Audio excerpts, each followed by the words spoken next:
SuperTalk Mississippi Media production.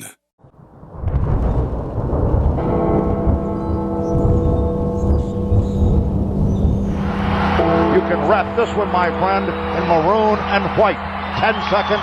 9, 8, 7, 6, 5, 4, 3, 2, 1. Bingo!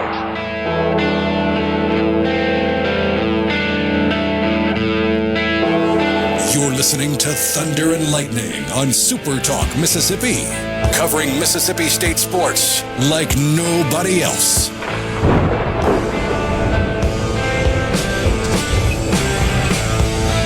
It's Wednesday night. Well, you know what that means. It's Thunder and Lightning live here on SuperTalk Mississippi. I'm Brian Hadad. Rhino down there in Studio X.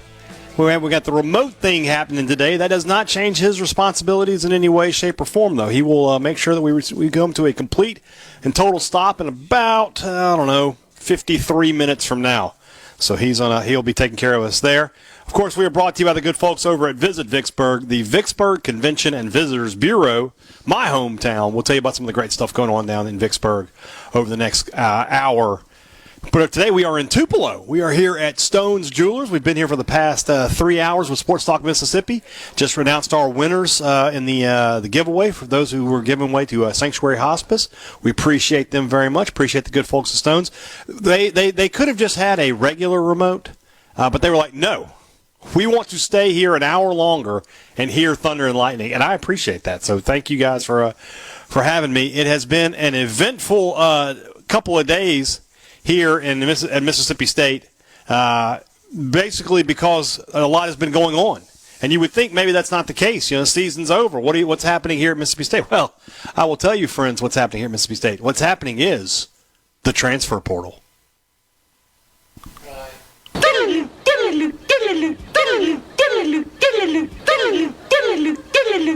That's right. It's the transfer portal. It is what's happening here at Mississippi State right now. Everybody here is like, what is that noise? It's like, it's just the transfer portal, y'all. It's just the transfer portal. It happens. People coming in, they're going out. You never know. All right, we're going to start by talking about the people going out. Now, last night around 8:30 or so, Michael Van Buren officially entered his name into the transfer portal. If you're a Thunder and Lightning listener, if you're a SportsTalk Mississippi listener, that did not come as any surprise to you. We were talking about that Sunday night on Thunder and Lightning. We talked about it on Monday afternoon's SportsTalk Mississippi. So you should not have been caught off guard that Michael Van Buren entered the transfer portal and is looking to leave Mississippi State. Why is that? Because of who Mississippi State is targeting in the transfer portal, Oklahoma quarterback Jackson Arnold, who is the protege, shall we say, of Jeff Lebby. Lebby recruited him to Oklahoma. That's a process. When you talk about recruiting a player of Jackson Arnold's caliber out of high school, he had offers from anywhere. He could have gone into any school he wanted to in the country. If he had wanted to go to Alabama, if he had wanted to go to Georgia, if he had wanted to go to Texas, he could have. He went to Oklahoma to play for Jeff Lebby and play in that offense. Lebby believes that Arnold is the perfect prototype quarterback to run his offense. And so the decision was made to move on from Michael Van Buren and go towards Jackson Arnold.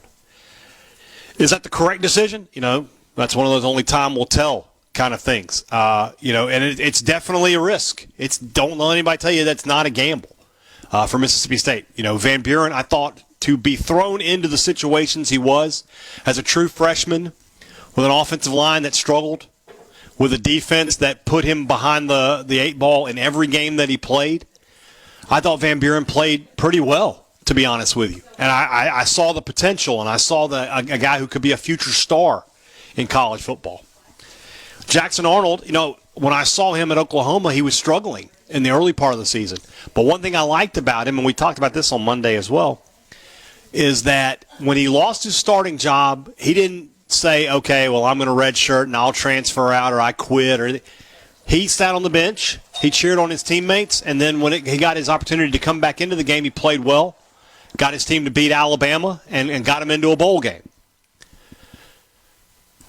Again, it's a risk. It's a risk for Lebby. Lebby is a guy that I'm going to kind of trust on the quarterback evaluations. Why shouldn't I? He's been good thus far. He's turned coal into crystal Dylan Gabriel was not the most highly recruited guy in the world, but now he's one of the best quarterbacks in college football. Matt Corral was sort of, treading water at Ole Miss. Lebby and Kiffin come in, and he becomes one of the best quarterbacks in the country by the end of his final year in Oxford. So I'm going to give that benefit of the doubt. I'd like to give the benefit of the doubt at the wide receiver position. And, you lose Mario Craver, and I think, okay, Craver, as much as I love the potential, the production was not that great from him. Plus, you're talking about a guy who was arrested prior to the start of the season, suspended towards the end of the season. Maybe there's some locker room issues there. You can replace that guy. He's replaceable. But is Kevin Coleman replaceable? That's a question I don't know the answer to. My first thought is no. Now, I believe that Chad Bumpus and Jeff Lebby will go out in this transfer portal and get good wide receivers. But gosh, you could have had good wide receivers to add to Kevin Coleman. I didn't feel like it was an either-or situation, especially with Coleman going into the portal. If you've told me Coleman was going to leave to go to the NFL, okay, I understand that. But for him to want to go somewhere else, where is he going to go to get as many catches and opportunities as he had at Mississippi State? Maybe he just wants to win. And, I'll be the first to tell you that, with this particular Mississippi State team, I don't necessarily know that they're going to be, how should I put it, that they're going to be in the mix for a bowl game next year. Got a long way to go before I can tell you the answer to that, but, I don't know. I don't know about this team. Maybe he wants to go find more of a sure thing. I get that, but gosh. I've come on this show so many times. I've come on Sports Talk. I come on the podcast. I go on interviews, and I talk about MSU and NIL. I'm like, they've got cash in hand. They're ready to go this portal season. They're ready to make the payments. And then you let your absolute best offensive weapon get away. That's a difficult pill to swallow. That makes me ask pointed questions. Why could we not keep this guy here? Now, again, if you tell me, look, we made a ridiculous offer to him, but at the end of the day, he just wanted to leave because he felt like Mississippi State was rebuilding, not going to be in a position to have great success. He wants to be part of a winning program next year. I can understand that. I absolutely can understand that. I don't have a problem with that. I do have a problem if I come back and I hear, well, we didn't think he was worth. I can live with that thought process on Van Buren. I know what Van Buren's rumored number was. I agree 100%. You shouldn't pay that amount for him. I get that. But there was not really a number you could come up with Coleman where I would have probably turned my nose. Something silly. If you wanted $5 million, sure, okay, let him go. But my goodness, that was a perception hit today for Mississippi State to lose its best player. Coleman was the best player on the team this past year. He was the only consistent week-in, week-out offensive threat you had. Despite the fact that State struggled so much, he still was one of the top receivers in the conference and in the country. It hurts to lose him. And fans are asking questions, and they're right to do so. You can't continue to tell people, hey, we've got all this money for NIL, and we've got this, and we're ready. And then day 3 of the portal, your best offensive player is gone. Oh, and one of you're probably your second best defensive player left too, in Bryce Pollock. This kind of personnel losses makes people question, why am I giving you money? I get that. I get the frustration on that. It's tough. It is a tough pill to swallow to see Kevin Coleman in the portal today. Do I have faith that Chad Bumpus and Jeff Lebby can go out and get receivers of equal production to him? I absolutely do. If they sign a guy like D.T. Sheffield out of North Texas, the Mississippi native, and bring him in, he can come in next year and give you the same numbers that Coleman did. But again, you could have had them both. You could have had both those guys on the team and given yourselves a lot better options. So I don't understand. I don't know what happened here, but to me that's a miss by Mississippi State. That's a strike.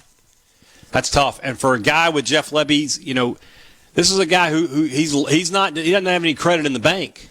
He's taking out loans at this point. He needs something good to happen for him. He needs Arnold to get in the boat sooner rather than later and let him be a catalyst for some recruiting momentum. We go back a week ago, and gosh, this show a week ago is so weird to listen to now because it was recorded before the Tyler Lockhart stuff. State, ends up with the number 22 class in the nation. Coming off of a 2-10 season, that's not that bad. But they left a ton of meat on the bone. And guys, you felt like they should have been able to get. They could have had a top 15 class if they had gotten those guys. And you talking about missing out on receivers. There was one 30 minutes from your campus, a 5-star kid who grew up a Bulldog, and you lost him to Ole Miss. That's a bitter pill to swallow. Then you lose Mario Craver, and you think, okay, well, I like Craver, but maybe you can replace him. Now you're losing Kevin Coleman. Kelly Akari's going out to graduation. When we talk about Jackson Arnold, he's got to be looking around going, who am I throwing to? Now, maybe he knows something I don't. Maybe he knows who's coming to Mississippi State. It's tough. This was a tough day for Mississippi State on that front. Now, on the other side, the defensive side of the ball, believe it or not, some actual good news for Mississippi State, and that's what we'll talk about when we come back. We'll talk about 2 additions to Mississippi State from the transfer portal. What can they do in year 1 for the Bulldogs and Coleman Hutzler, who have to be better defensively? Doesn't really matter what Jackson Arnold does. Doesn't matter if you keep Kevin Coleman or get DT Sheffield.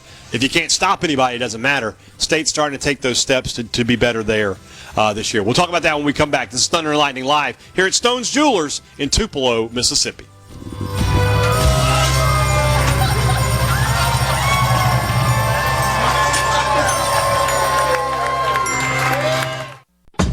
Now, Thunder and Lightning on SuperTalk Mississippi. Let's go! Let's go! Let's go!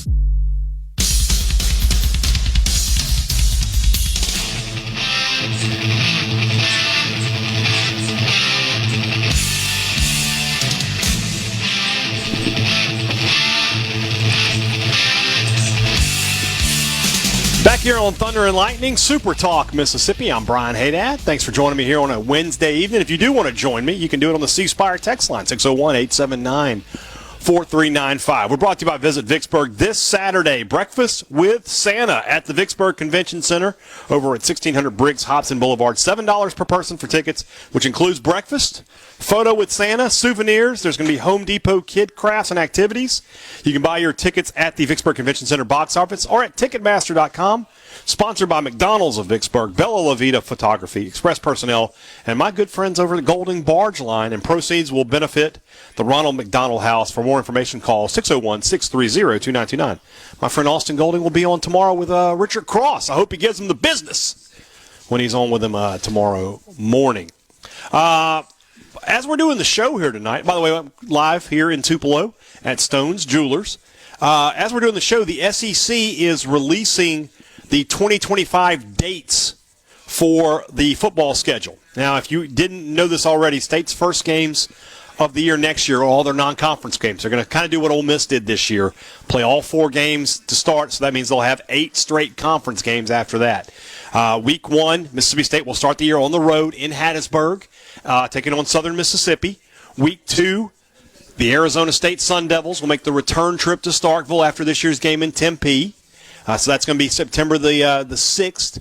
The 13th, State will host Alcorn State at Davis Wade Stadium. That's September 13th. On the 20th, State will host Northern Illinois, who, of course, beat Notre Dame earlier this year. That's your September 20th game.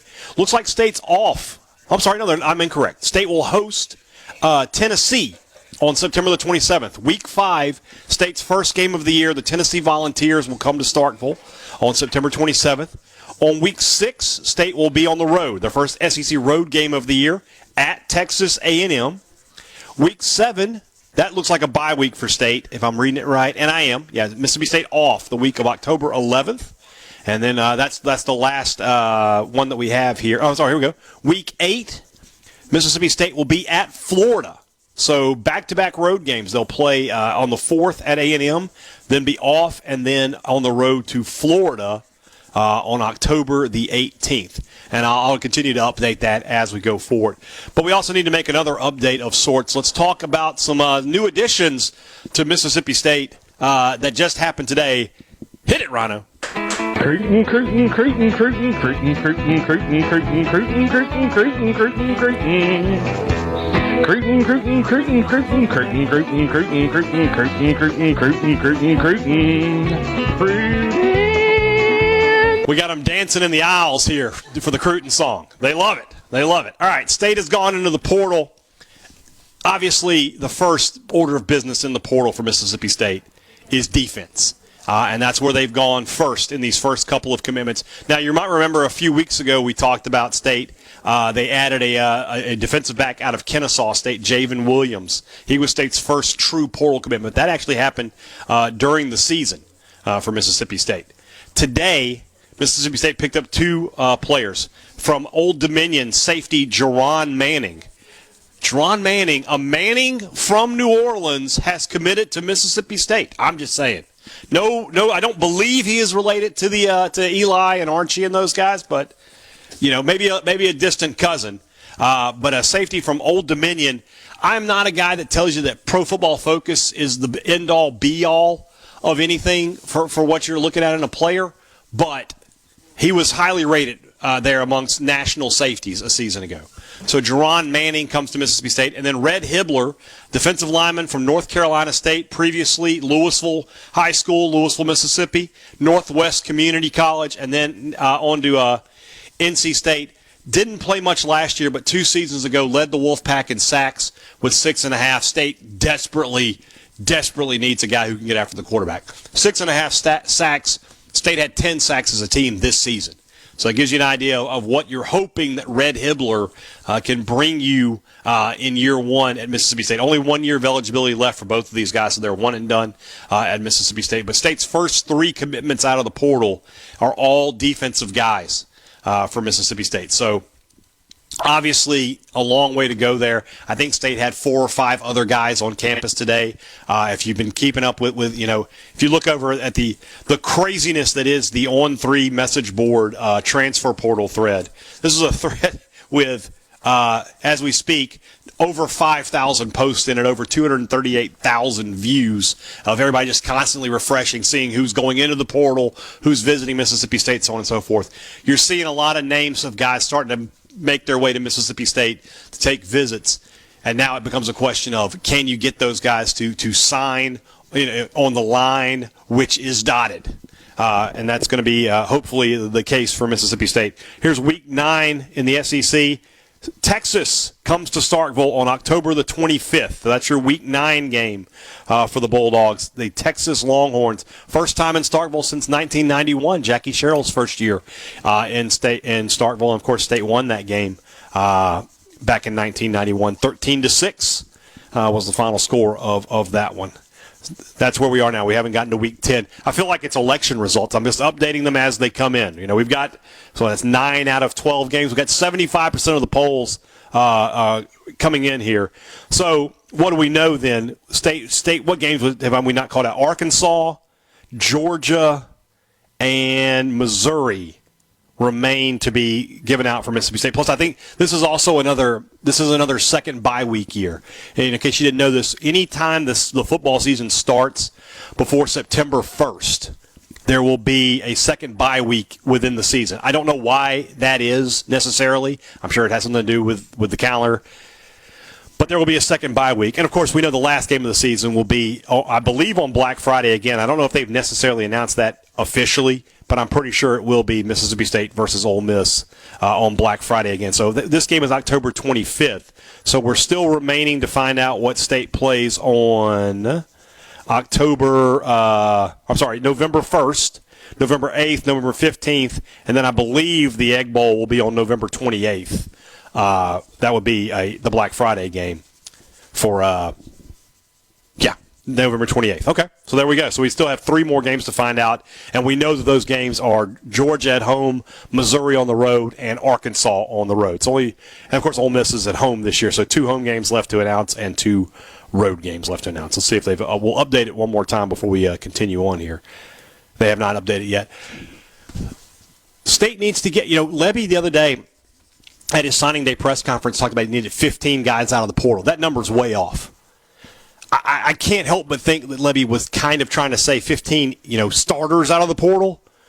The State's already lost, I think, 23 guys to the portal. You got to replace those guys. You got to have some depth in there. You got to be able to run practices. So State's probably going to be closer to 25, 26 guys out of the portal when this is all said and done. And honestly, between I would say maybe 2/3 of that needs to be defense. If you sign 25, 15, 16 of those guys need to be defensive guys, and then you need a couple of offensive linemen. You need a couple of receivers now. You probably need a running back, and you got to find another quarterback as well. We haven't talked about Blake Shapen and his decision to come back. Now, again, if you've been listening to this show, listening to the podcast, you know that I've been saying for weeks that Blake Shapen was going to return to Mississippi State, regardless of whatever the quarterback situation was, regardless of if Van Buren stayed or went and they brought in another guy.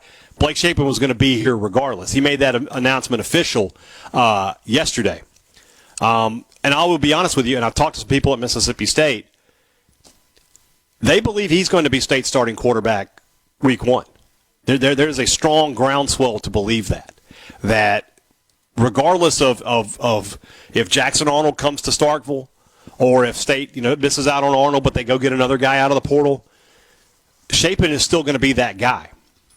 And I'll be honest with you, I don't have an issue with that. I liked Blake Shapen. I thought he played well. I thought he played good enough. I think that if you gave Blake Shapen the running game that State got in the later weeks, that he could have been very successful. I think State might have found a way to win another game had Blake Shapen been the quarterback for them. I'm not trying to take away from Michael Van Buren. He's a freshman who was thrown into an almost impossible situation. But Shapen, being the veteran, I think, he throws a better ball. He's a better overall quarterback than Michael Van Buren. Van Buren potentially could be better than Shapen, but sitting here right now, to me it's not even close that Shapen is the better guy there. So we'll see. That would be a negative. It looks like 1-3 in the non-conference, 0-8 in the conference. 1-3 is very negative. I think State can win at least 3 of their non-conference games. I don't know about the rest of the way. I mean, another 0-8 could happen. I'll be honest with you. If State goes 0-8 again in the conference, we might be talking about some big changes in Starkville. I don't see any way around that. So, yeah, if State doesn't win a conference game next year, if Levy starts out 0-18 in conference play, going to be very difficult for me to sit here and tell you, oh, yeah, he absolutely deserves a year 3. I won't be one to do that. Let's talk a little bit more positive when we come back. We've got basketball this weekend here in the city of Tupelo. This team has been kind of up and down, but last week was a big, big up. We'll talk about that when we come back. This is Thunder and Lightning Live here on SuperTalk Mississippi.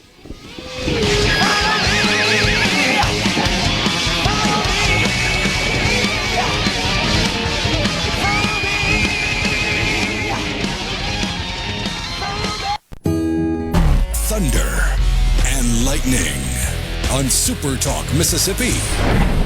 If they call a celebration penalty on this, I'll shoot them.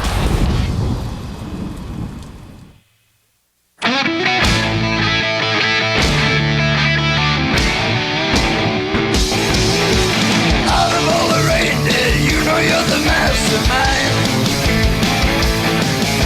Run, Rudolph, Santa coming far behind. One of the great voices of Christmas right there, old Lemmy. I love me a very metal Christmas. Very good stuff. Thank you, Rhino. Appreciate you. Down there in Studio X, I'm Brian Hadad. It's Thunder and Lightning here on SuperTalk Mississippi. Appreciate you guys being with us here on a Wednesday evening. I want to thank Visit Vicksburg, the Vicksburg Convention and Visitors Bureau. They are one of the sponsors here on Thunder and Lightning. This Saturday, 1 o'clock starting this Saturday at 1, and then going all the way through to December 29th. Oh, Christmas Tree Historic Home Tours. Following the success of last year's tour, this year a group of Vicksburg homeowners are honoring Mahalo Roach's tradition. Oh, Christmas Tree features 12 architectural beauties rarely open to the public. Each home will be on tour for 1 day only. Architecture of the homes range from. This is a lot of information here. So here's what I want you to do. You're just gonna buy your tickets at tickettailor.com. Actually, just go to the Visit Vicksburg website. This is a long web address as well. But they've got a lot of great tours over the next 3 weeks. Check those out, the Oh Christmas Tree Historic Home Tours. Let's update you guys on this schedule reveal they're doing. We're up to week 10, November 1st. Mississippi State will be at Arkansas on that day. Then the next week, November the 8th, Mississippi State will host the Georgia Bulldogs. That'll be November 8th at Davis-Wade Stadium, November 8th, 2025. November 15th, State is at Mizzou. November 15th, 2025, State will be at Missouri. And so that means State has a bye week before the Egg Bowl. State will not play the week before the Egg Bowl. Does Ole Miss play the week before the Egg Bowl? They do not. So both teams, because they have the short week, are getting the week of the Egg Bowl off, week before the Egg Bowl off. That's interesting. I don't ever recall State having the week prior to the Egg Bowl completely off. That's an interesting one, but that's going to be the case. So that means November the 20. It says the week of November 29th, obviously, but I think that is going to be on Friday, Black Friday, November the 28th. Mississippi State will host the Ole Miss Rebels to finish the season. So to recap the schedule, Week 1, Mississippi State at Southern Mississippi to start the year. Week 2, they'll host the Arizona State Sun Devils. Week 3, Alcorn State comes to Davis-Wade Stadium. Week 4, that's September the 20th, Northern Illinois for the first time ever in Starkville. Week 5, Mississippi State will host Tennessee in the SEC opener. Week 6, Bulldogs will travel to Texas A&M on October the 4th. Week 7, October the 11th, that'll be a bye week for Mississippi State. Week 8, October the 18th, 2025, Mississippi State will be on the road taking on the Florida Gators. The next week, the 25th, Bulldogs will host the Texas Longhorns. Week 10, November the 1st, Mississippi State will be on the road at Arkansas. Follow that up on the week of the 8th against the Georgia Bulldogs at home in Davis-Wade Stadium. The week of the 15th, week 12, November 15th, Mississippi State at Missouri. And then the bye week, the week before the Egg Bowl, which will be on Black Friday, November the 28th. Again, if you've been listening to this show, we've talked about it, that we already knew these games and how they were going to be played. It was just a question of getting the dates for them, which we now have. And I imagine we'll get week 3 times sometime in March, April, the first 3 weeks of the season. Let's do a little. You want to do a little predicting? State at USM. There's enough cachet between the two in-state rivals. New coach at USM. That could be a night game. That could be like a 5 o'clock kickoff. So we'll see when we get there. Week 2, Mississippi State at Arizona State. That has some national interest, right? Arizona State's coming off of a playoff berth. So we'll say that's also a night game at Davis-Wade Stadium. Let's say 6 p.m. State versus Alcorn just reeks of a 3:15 kickoff that Mississippi State knew so well this past year, as does the next week with Northern Illinois. Beyond that, we'll have to do some predicting. All right, let's talk some hoops. A week ago today, Mississippi State took on Pitt at the Humphrey Coliseum. The number 18 team in the country, the Pittsburgh Panthers, a team that had been playing very good basketball coming into that game. They were 5th overall in the NCAA net rankings.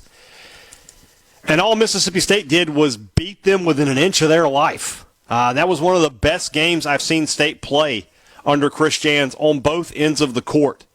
Just absolutely dominated that basketball game. I was just incredibly impressed with how good the Bulldogs played on both sides. 90-57. That Pitt team came in averaging well over 80 points a game, and the State just absolutely locked them up in that one. And then on the other side of it, State was just dominating. 90 points. I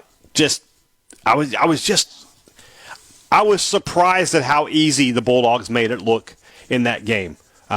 5 Bulldogs in double figures, led by Keyshawn Murphy. He had 20. Michael Nwoko had 18. Your starting centers in this game combined for 38 points and 18 rebounds. Guys, that will play. You'll take that each and every night of the week. Hubbard with 12 points. Didn't shoot the ball particularly well in this game, but still had 12 points. R.J. Melendez with 10. Claudell Harris off the bench with 10. Cam Matthews just missed out on a double-double. He had 9 points, but 13 rebounds, 4 assists, and four steals and a block. Cam Matthews, and this is something that we learned on Sunday, it's difficult to overestimate how valuable he is to Mississippi State. And you saw that on Sunday, State taking on Prairie View in a game that, very quickly became evident it was a letdown game for Mississippi State. And it looked a lot like their loss to Southern a year ago. Prairie View came out, were up 15 points in the first half. And Cam Matthews, who, came out in a boot and was not going to play in that game, Mississippi State ends up asking him to come off the bench, and he gets the Bulldogs back into the game, and they end up getting I wouldn't say an easy win, but they were able to get control of the game in the second half and maintain control of it throughout. And they moved to 8-1 on the season. They're out this week, obviously, with finals going on, but they'll be back in action here in Tupelo at the Cadence Bank Arena this Saturday, part of a doubleheader. You've got the women playing Belmont, and you've got the men playing McNeese State. Will Wade, American Gangster, on the other sideline. That is a game that will currently is lined up as a quad 2 game for Mississippi State. So a chance to have a decent resume-building win for the Bulldogs. When you look at State right now, I think they are 1-1 or 2-1 in quad 1 games. I think the Utah, if I'm correct, Utah is a quad 1 win for State. Yeah, Utah is a quad 1 win, just barely at this time. They're 65th nationally. That's actually not a quad 1 win now. That's a neutral site game. That's a quad 2 win. Is Butler still a quad 2? Butler is a quad 2 loss for Mississippi State. And then Pittsburgh is a quad 1 win right now.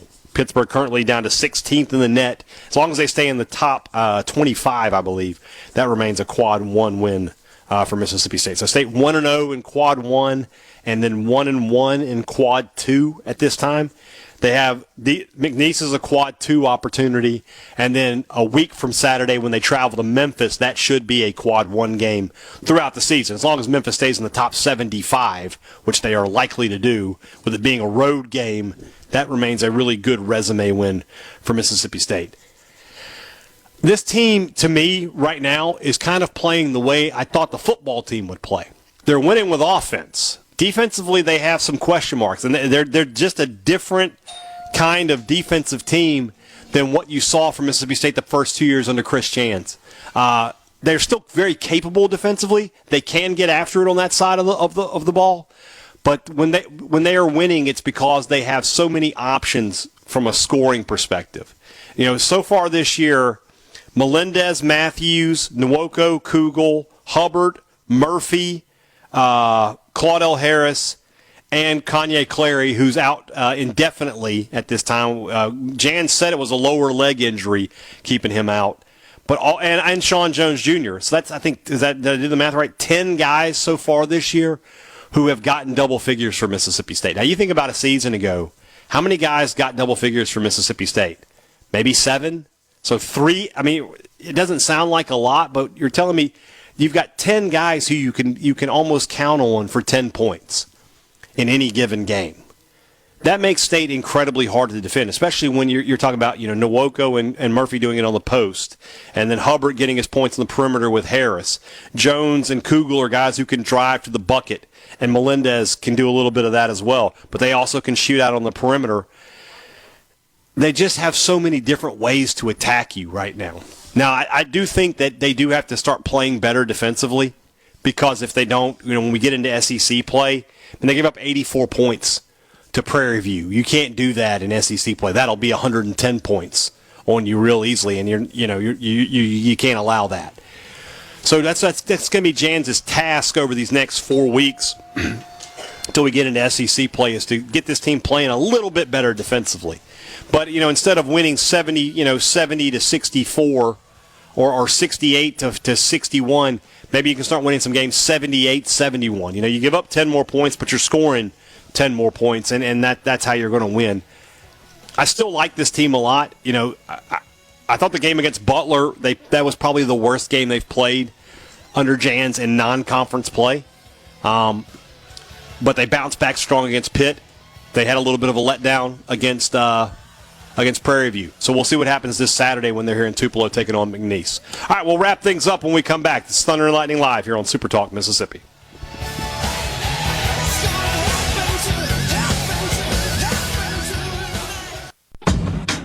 Thunder and Lightning on SuperTalk Mississippi.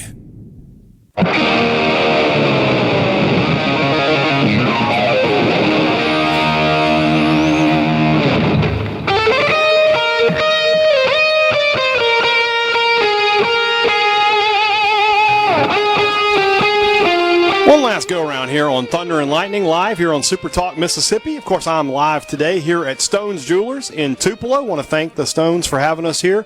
We love coming here and being part of this remote, great community, great family business, great people here. I want to thank them again. I want to go over this schedule one more time. Let's just go through it here because 4 home games in September is tough. That's just tough. I mean, you're talking about you got 4 home games all in the hottest month of the year. You have 4 home games in September, and then you only have 3 in October and November. Only 1 in October. We've been talking about Mississippi State trying to sell season tickets next year, and you're worried about what the team is going to look like, but the schedule is it's not very conducive to making people want to come to Starkville. Let's just go over it real quick. August 30th is opening day for Mississippi State. That game will be on Saturday, August 30th, at Southern Mississippi. Next weekend, at home against Arizona State. Then at home against Alcorn. Then at home against Northern Illinois. Then at home, first SEC game against Tennessee. So you play your first game on the road and then 4 straight games in Starkville, of which I would almost guarantee you 3 of them will be during the day. So that's rough. That's rough. First road game of the year in the conference is the next weekend, the 4th of October. That's at Texas A&M. Then you have a bye. The 18th, you're back at it on the road at Florida. The 25th at home against Texas. The 1st of November on the road at Arkansas. The 8th of November at home with Georgia. And then you have the 15th, you're on the road at Missouri. A bye week with the week of the 22nd. And then the game is currently scheduled for the 29th, which is a Saturday. My guess is the SEC will make an announcement at some point. The game has been moved again to Black Friday. 4.4 million viewers this year. Huge success for ABC. Huge success for Mississippi State and Ole Miss to get that much viewership on the game. So it says the 29th. I believe it will end up being the 28th for the Egg Bowl between Mississippi State and Ole Miss. Of course, that game is in Starkville this year. So if you're a potential season ticket holder, what do you think of this schedule? Is that a schedule that's attractive to you? Do you look at that and go, okay, that's I'll tell you from a games standpoint. We talked about it. If you're a neutral observer, as a State fan, you look at this, you go, crap. But if you're a neutral observer, State's playing 4 teams that are in the college football playoff at home, and they're playing the Ole Miss, who just barely missed the college football playoff. That is a very tough home schedule, And then your games that you would call your toss-up games that you think maybe you have a chance to win. Can't really say that when you lose to Arkansas by 31 points. But Arkansas, Florida, Texas A&M, Missouri, those are the games you would think you have the best chance of winning. Those are all on the road. This is a very, very, very difficult schedule for Mississippi State. When you just look at it, not knowing what State's roster is going to look like, they could improve greatly. But my goodness, they're definitely going to be an underdog in 9 games. They'll be favored against USM. They'll be favored against Alcorn. They'll be favored against Northern Illinois. But that Northern Illinois game, after what happened this year with Toledo, how can you look at it and just have a ton of confidence? How can you look at it and go, oh, yeah, they'll win that one for sure? Northern Illinois went to Notre Dame this year and got a win. No reason they can't come to Starkville and do that. Tennessee, going to be very good next year. They bring back a lot. Texas A&M on the road, they bring back a lot, and they're going to be active in the portal. Florida, you couldn't beat them this year. I don't know what's next year's going to bring. Texas, Arch Manning will be in Starkville for that one. Yeah, that'll be interesting. Georgia is Georgia. They're not going anywhere. And then Ole Miss, they're just going to reload with the portal. And I think Austin Simmons is a good piece to build around there. So that's a very tough schedule for Mississippi State. Scott and Pearl, maybe our Mississippi humidity will slow down Scadaboo a little bit, assuming he's coming back. I think Scadaboo's a senior. I think we don't have to worry about that punishing nightmare of a runner coming to see Starkville. 3 years in a row, the hardest schedule in the conference. There's no question this is an incredibly, incredibly difficult schedule. Incredibly difficult. State really needs to come out in that first game against USM and make it a good statement to get people excited. And, of course, between now and then, they need to really work the portal and get some guys in here that can play SEC football for you next year.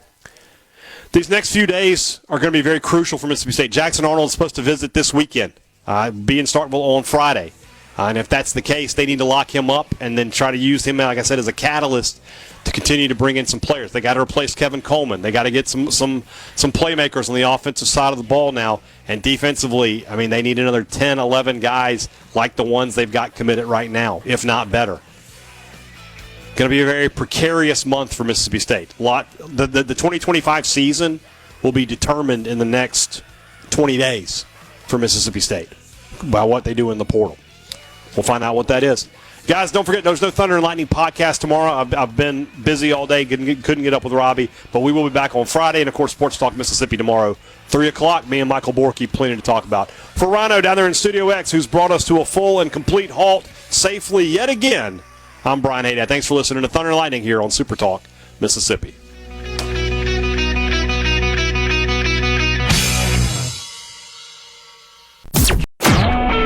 A SuperTalk Mississippi Media production.